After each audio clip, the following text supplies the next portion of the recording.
verb to be လို့ပြောလိုက်တာနဲ့အလွယ်ကူဆုံးအသုံးအများဆုံး verb man လူတိုင်းသိရယ်ဒါပေမဲ့အသုံးများသလိုပဲ verb to be ဒီအမှားအလုပ်အများဆုံး verb တစ်မျိုးလည်းဖြစ်တယ်ပေါ့နော်ဆိုတော့ဒီနေ့ video clip မှာဒီ verb to be နဲ့ပတ်သက်တဲ့အမှား5မျိုးကျွန်မဒီចောင်းသားလေးတွေနဲ့စာသင်ခန်းထဲမှာတွေ့ရတဲ့အမှား5မျိုးကိုကျွန်မဒီ video clip မှာပြပြသွားမှာပဲဖြစ်ပါတယ်ကျွန်မကတော့ Ramona ပါအင်္ဂလိပ်စာကို6နှစ် online ရော offline ရောသင်ကြားပေးတဲ့အတွေ့အကြုံရှိတယ်အခြေခံခေါင်းဆောင်မှုပိုင်းဆိုင်ရာတွေနဲ့ပတ်သက်တဲ့စာအုပ်တအုပ် leadership synergy ဆိုတာကိုလည်းကျွန်မရေးသားထားတယ် Prospect English Academy ရဲ့ founder လည်းဖြစ်ပါတယ်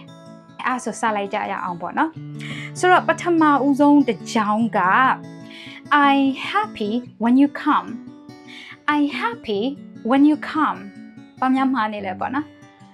I happy happy ကတော့ adjective ပဲဆိုတော့ adjective ဆိုတာဒီအများအားမှတ်ထားမှာက adjective ဒီ verb to be လို့တယ်ဆိုတော့ verb to be မပါဘဲနဲ့ adjective ဒီသူတယောက်တည်းတီးတက်မရက်တည်နိုင်ပေါ့နော်ဆိုတော့ I အတွက် verb to be က am လာမယ်ဆိုတော့ဒီ sentence အမှန်ကတော့ I'm happy when you come I'm happy I am happy I'm happy when you come so number 2 Do you a teacher Do you a teacher ဆိုတော့တကယ်တမ်းတော့ do you a teacher မဟုတ်ဘူးပေါ့နော်ဒီအလောက်ကိုင်းဒီနဲ့ပတ်သက်တဲ့ဟာကို verb to be နဲ့မေးလိုက်လို့ရှင်ပိုလှတယ် Are you a teacher Are you a teacher Okay so နံပါတ်3ကိုသွားကြရအောင်ဆိုတော့နံပါတ်3ကကြတော့ကျမကြုံတွေ့ရတဲ့အထဲမှာအယမ်းမှားတဲ့အကောင်လေးပေါ့နော်ဒါပါလဲဆိုတော့ My friends are love me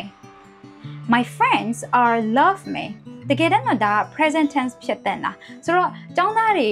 တော်တော်များများဒီ present tense လို့ပြောလိုက်ပြီးဆိုရင် verb to be တန်းထည့်တာတကယ်တော့အဲ့ဒါလုံးဝမှားတယ်အရန်လဲနားထောင်ရတာအဆင်မပြေဘူးပေါ့နော်ဆိုတော့ my friends love me my friends love me ငါတငယ်ချင်းတွေငါ့ကိုချစ်တယ်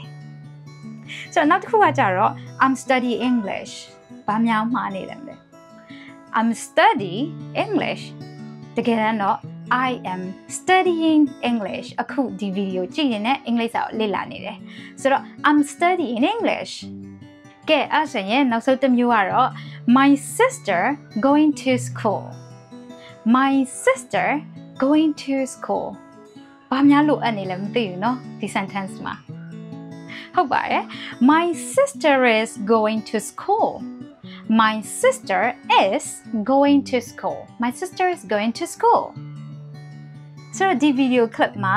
verb to be နဲ့ပတ်သက်တဲ့အမှား5မျိုးကိုပြပေးသွားတာပဲဖြစ်ပါတယ်ဒီ verb to be ကိုဘယ်လိုသုံးရမလဲဆိုတဲ့ဟာလေးကိုကျွန်မဒီ video clip မှာ beginner learners တွေအတွက်လိုက်နိုင်မယ်အဲ့လိုအင်္ဂလိပ်စကားကိုဖြည်းဖြည်းလေးပြောပြီးတော့မှသင်ထားပေးပါတယ်ရှင်ဆိုတော့နောက် video clip တစ်ခုမှာပြန်လည်ဆုံတွေ့ကြရအောင်เนาะ Have a great day bye bye